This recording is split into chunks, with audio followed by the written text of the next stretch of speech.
Welcome back to Freedom Friday with Carl Gallups. Sit down, buckle up, and hang on.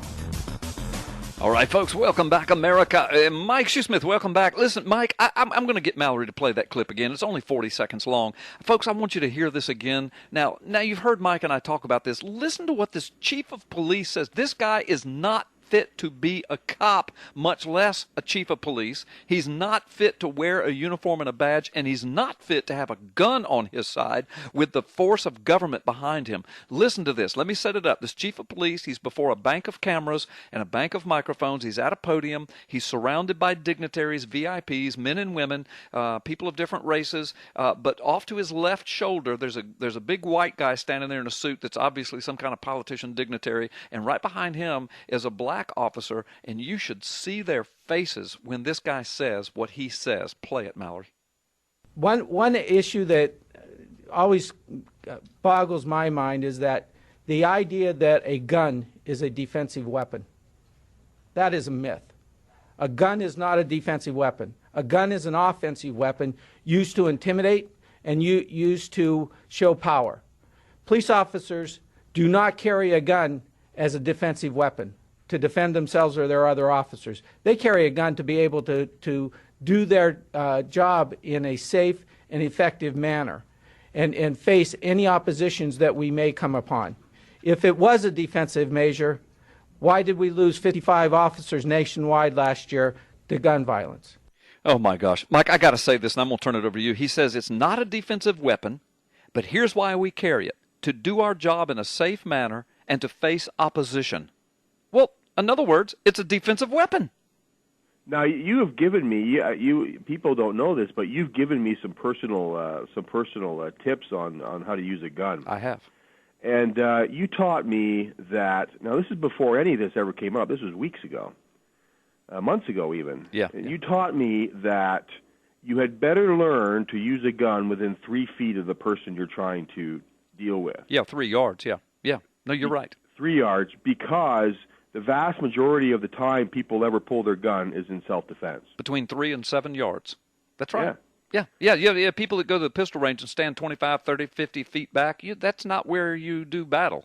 You do battle up close. Right. You're so in a I mean, and you've done several classes on and taught people how to use their firearms properly. So I mean, something is wrong here with this. Something is wrong with this man. Speaking of crazy liberals. Yeah. Let's change subject. Go ahead. You've heard where Barack Obama is spending the long weekend, eh? Yes, Canada man, yes, I have heard. He's not going to be in Canada, though. No, he won't. He's going to be in Rush Limbaugh's backyard down in West Palm Beach, Florida. Yeah, he's going to be on the back 40 of my backyard. He's a long way from me, but he's in my state. But he's right in Rush Limbaugh's backyard. Yeah. Yeah, and he's stopping in Chicago on the way there, perhaps to pick up a few thugs on his way.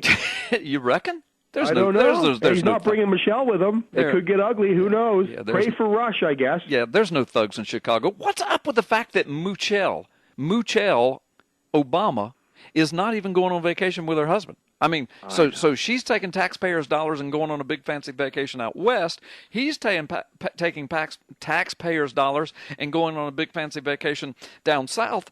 And the vacationer in chief, this is what, his 50th vacation in 5 years? I mean, literally. I mean, he takes 7 or 8 or 9 a year, and he's been there. This is his 5th year. So I mean, we're closing in on 50 vacations this dude's taking. I don't know. It's possible he's down there with all his man friends. You know, we've documented some evidence that Barack Obama is a closet homosexual.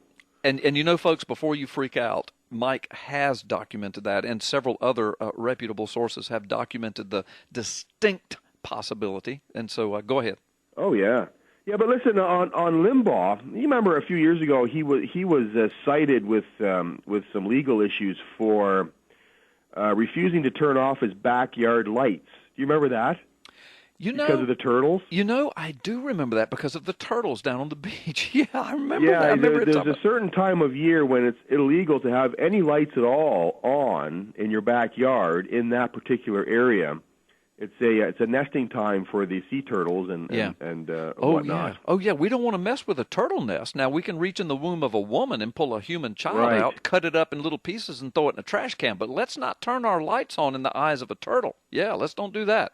Yeah, yeah, I see your point completely. I really do. I was doing some research recently for a science article that I was writing, and the turtle issue came up. You remember we talked about that a couple of weeks ago, 3 weeks ago. Yeah, I do. And I learned a few things about why that is, and that is that while the turtle is walking toward the nest, it will be spooked by any light and turn around and go back into the ocean. But when the turtle does reach the nest and starts laying eggs, you can walk up to that turtle, shine a light in its face, pet it, do whatever you want with it. It will not stop laying eggs. It will lay eggs and lay eggs, 100 eggs. And then it will walk back to the ocean and leave. Wow. And this is a phenomenon in nature. It's a perpetual action phenomenon where they enter into a place in their mind and they just do it. Right. Nothing will stop them. Right. We see that with sharks too, right? Like if you're ever watching documentaries on these people that do any serious diving in the ocean, they'll tell you as soon as you notice a feeding frenzy happen with sharks, that is a place you don't want to be. Right. Because they'll bite at anything. Right. They'll just eat and eat whatever's there. They eat each other even. Right. And that is a perpetual behavior. It's like a switch that gets turned on. They just do it. Right. Right. And the same thing goes for wolves. Now, some people may not realize that this may still happen today. It used to happen where Eskimos in the north, and I used to live with the Eskimos up in the northern, in the Arctic Circle up in Norway, and the way they used to kill a problem wolf was they used to dip a blade in blood, seal's blood or whatever, and they would keep doing that and let it freeze until it formed like a blood blade popsicle. Yep. Stick the blade shaft down into the snow, and the wolf would come and lick at it. Right. And it would enter into this place in its mind where it would just keep licking at this thing, no matter what. And eventually, the blood would turn warm. Right. And now it was really engaged, right? Because it's warm blood now. Right. And the wolf would be so engaged in this that nothing could stop it, and eventually it would just bleed to death. Right, because he was cutting his own tongue, and the warm blood was his, but he didn't know it. That's right, and this conversation, these articles came up in a recent counseling session I was engaged in with a man who had an addiction problem.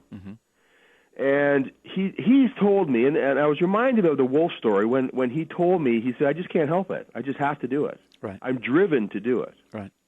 Now, we can excuse the wolves and the sharks and the snakes and all the animals for doing what they do, right? I mean, if you get bitten by a snake, you don't fault the snake. You just don't stick your hand in the snake's den anymore. That's right. You picked him up, so it's your fault, not his. Well, that's because that's the way they are. Right. This is what separates people from the animals, is that we can look at our body from the outside and say, body, you will submit to me. Right. I am not submitting to you anymore. Right. And we teach people how to do that. It's methodical, and the Bible actually gives us the